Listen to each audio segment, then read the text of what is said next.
My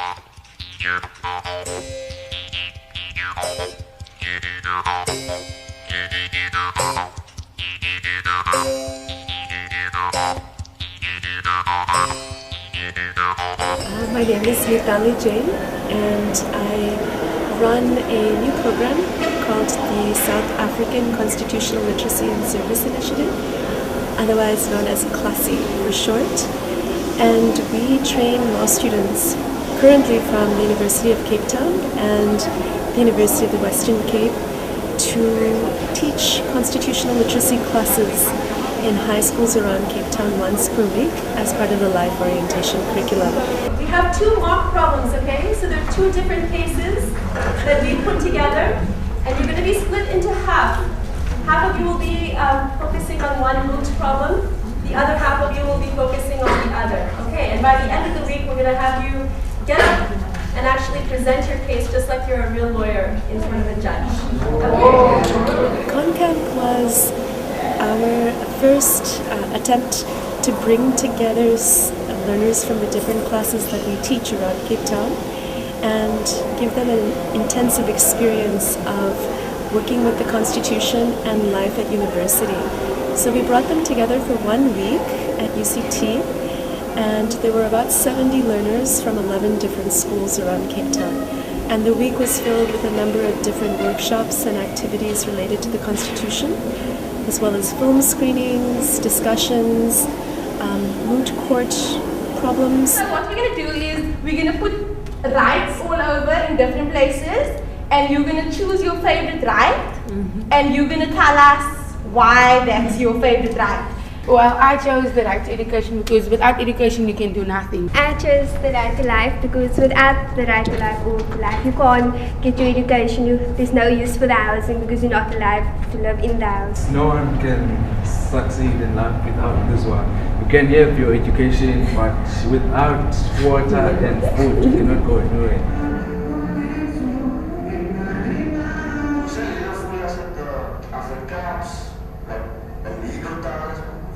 Everyone has a right to use the language and to participate in the cultural life of their choice. Today, the station made me realize how much I've forgotten French and how much that's bad, because what if one day I go back to Congo and they only speak French, just a little English, and I can't communicate with them. My job at ConCamp is about looking at the rights of children. If you are between the ages of 12 and 16, that you can never consent to any sexual activity at all. If you do, you're breaking the law. We as prosecutors, we apply the Act.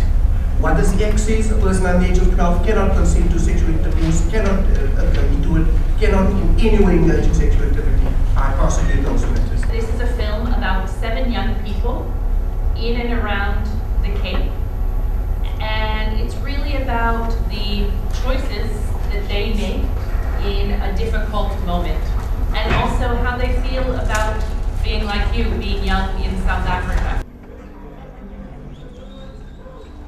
People, foreigners like Somalis, they come to South Africa to find refuge. Like, I don't think it's right to kill them like that. We say we're living in a free country, we've got democracy, and what's the point of Nelson Mandela fighting for our freedom, but we treating other people like that? Ubuntu means I am because of what you are, and I think somehow we lost that. I feel very angry at myself because I was also part of the mob that attacked the foreign nationals. I was just having fun with my friends, doing all sorts of stuff that badly hurt the foreign nationals. On that day, me and my friends had free drinks and sweets and chips and a lot of nice stuff. And I was not aware of the consequences of my actions. And I would like to say I'm sorry to everyone that I negatively impacted on that day. Thank you. Thanks. That was very brave of you to speak so honestly here. I appreciate it.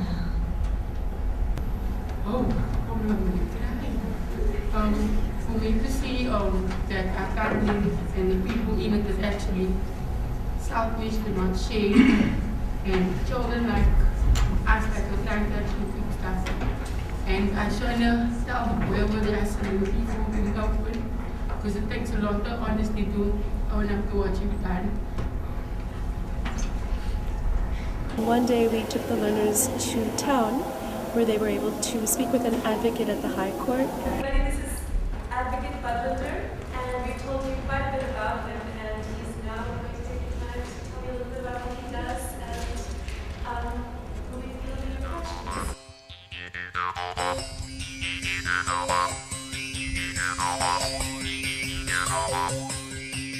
You want to express yourself in your mother tongue, that is isiXhosa, isiZulu, Setswana, or any other language, foreign language, Lingala, Swahili, French, Portuguese, all those languages.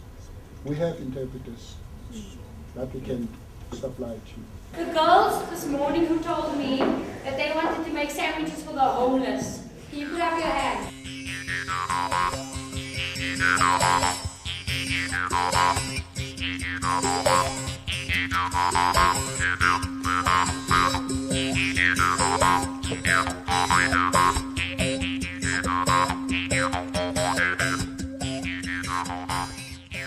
You're going to be hearing about admissions policies.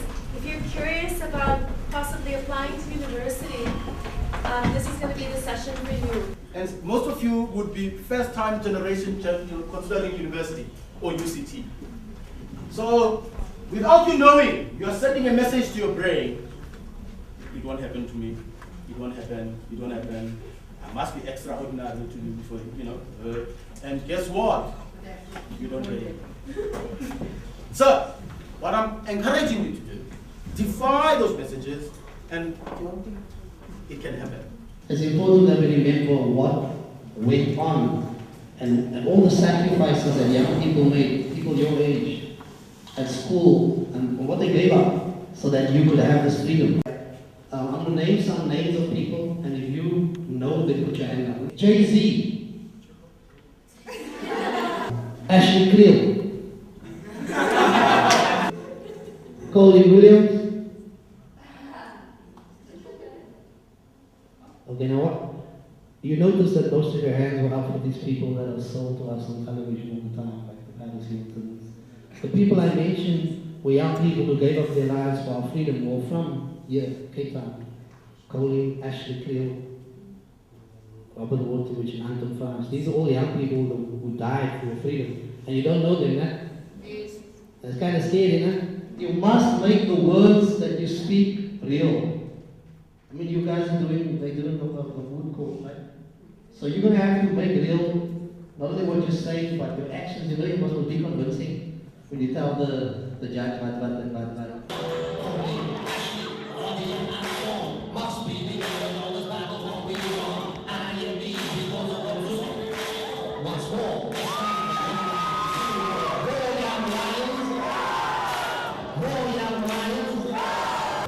Working on the mood problem. It's a mock-up, it's not the real case, it's like a fake case that was just given to us to practice on.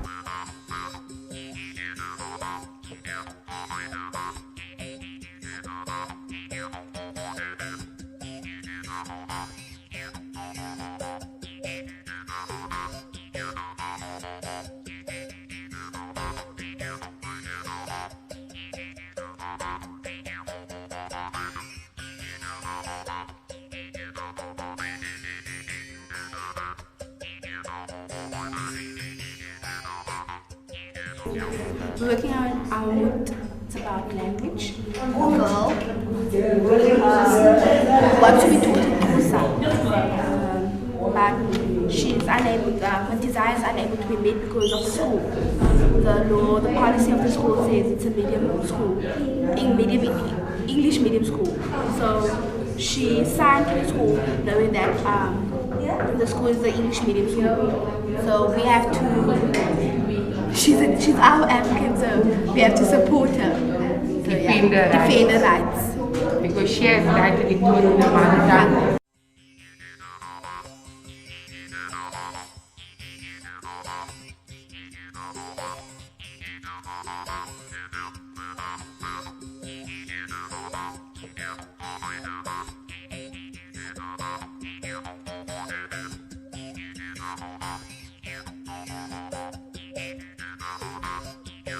Anna and JP's privacy was infringed because they had sex. They were both 15 and they had sex, but Anna didn't feel comfortable enough, so she went to talk to a teacher. But then the teacher talked to the police, which was legal because Anna and JP were both under the age of 18.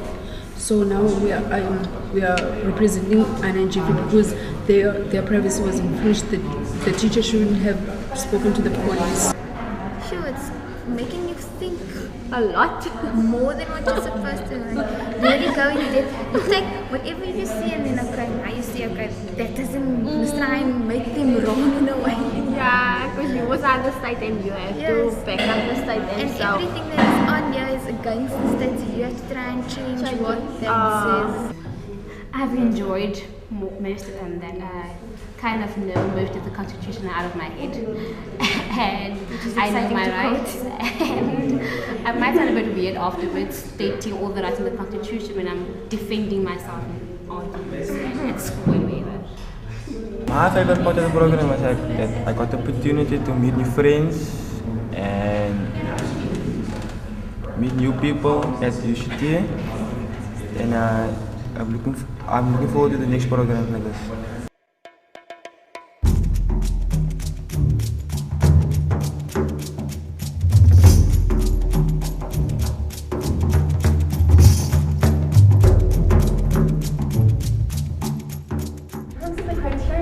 Roughly 4 categories of do they know the facts, like the problem? Are they using authority, like the materials in the packet? How is their delivery? When could they improve? And how persuasive are they? How do they respond to whatever questions you do ask? My name is Shalom and I'm going to be a judge for one of the cases, the Class A students. I'm looking forward to it. So I'm looking forward to hearing what the students have done and all the hard work they've prepared. I'm excited about this. Usually on the other side, I've never been a judge before, so it's actually good to switch roles. I find that even though I was teaching the pupils constitutional law, I actually learned a lot from them. I found their dedication and commitment to the program very inspiring. I think that they are definitely young people who have a lot of potential and who will be the leaders tomorrow.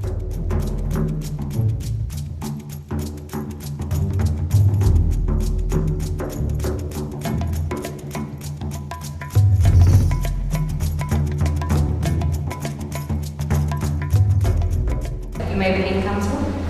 We are going to be representing the applicant, Mrs. Lungiso Anderson. Our main point is going to be focusing on section 29, subsection 2, where we prove that to satisfy our client's needs is in fact reasonable and practical. Would you be okay that if you wanted to study something was really important to you, that you were told, I'm sorry, we've got someone who speaks Kola who's willing to teach you, no extra expense, but we don't want to do it so you can actually go to another school. We feel that the court should find the Force High School as an English medium school, and they should be awarded the opportunity to receive resources from the government in order to offer additional English classes to non-English speakers. Ngoba abantwana ngabo abantu abazali bethu bajwayele ukuthi futhi ke ngoku njengobona bebalekela ngesono abazazi zikhona abanezona ngesono ngesono ngoba basebantu bane STI bafuna bamithi bamithini asozuba kuphendula ukuyendela esikolweni bangumuntu ofunanga ukujongana nezinto ezinto. There is no evidence in our case in any way that the teacher did not, that the counsellor did not consult Anna before we go into the police. And I would like to say again that because of section 36 and the state does treat any case by the child 28 by section 28(2), we are all, but we treat each case like that. Why the government made a law that says children from 12 to 16 must not have sex? Why there's this right that says in section 12 number 2 everyone has the right to body and psychology intervention. integrity. That means you have the right to do whatever you want with your body because it's your body. I really enjoyed, the experience of judging, these kids. We had 3 groups who were like really, really, really good. I mean, we weren't expecting much, from high school kids. However, they showed understanding, of the law, understanding of the facts, and how to apply the facts, the law into the facts, basically. And I mean, we had some good future advocates there. And it's a pretty awesome experience for all of the facilitators. You see a few bright gems among the kids, and that's awesome. It's pretty inspirational. It's confidence for the future. And these kids aren't even from the best schools in the Cape or the country, so if you can find such talent here, there's a lot of talent out there.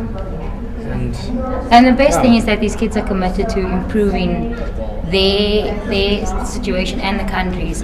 Well, congratulations on behalf of all the classy facilitators and myself. We want to congratulate you for making it to this point, the final ceremony in ConCamp. So, I think that one of the interesting things for me is the way that ordinary members of civil society can learn to use the law to protect people's rights, especially now that we have a constitution which enshrines those rights. And if I think back to the time when I arrived in South Africa in 1961, I should say I'm not a founding member of the Black Sash because it was already founded. It was started in 1955 because of the Separate Representation of Voters Act, but particularly, and that's important from your point of view, because of the threat to the Constitution. well, we know you had a variety of experiences, and we wanted to emphasize to you that this was your first taste of what it means to do a mood problem and to practice the art of persuasive speaking. We see this as a learning process, and you've grown a lot this week already. We've seen that, and we hope that you'll continue to grow and learn with your experiences with Classy. What you're going to hear now is the argument that was made by the applicants in the language rights case. Take it away. I'm Larissa Kambram, and I'm representing the applicant in the case of Lunga Bus de Bus High School. I will discuss the educational rights in the Constitution, and my co-counsel will discuss the language policy and cultural rights of my client. In the education policy of 1997, it states that the government must stipulate how a school will promote multilingualism through using more than one language of learning and teaching, and or by offering additional languages as fully fledged subjects, and or by applying special immersion or language maintenance programs. And this clearly is not being done here. On behalf of the LO students here, we are very thankful to be here. This was a great experience for us. We can't put to words how much we appreciate this what you did for us. This whole week has actually made me reconsider what I want to become, because I think law studies is amazing.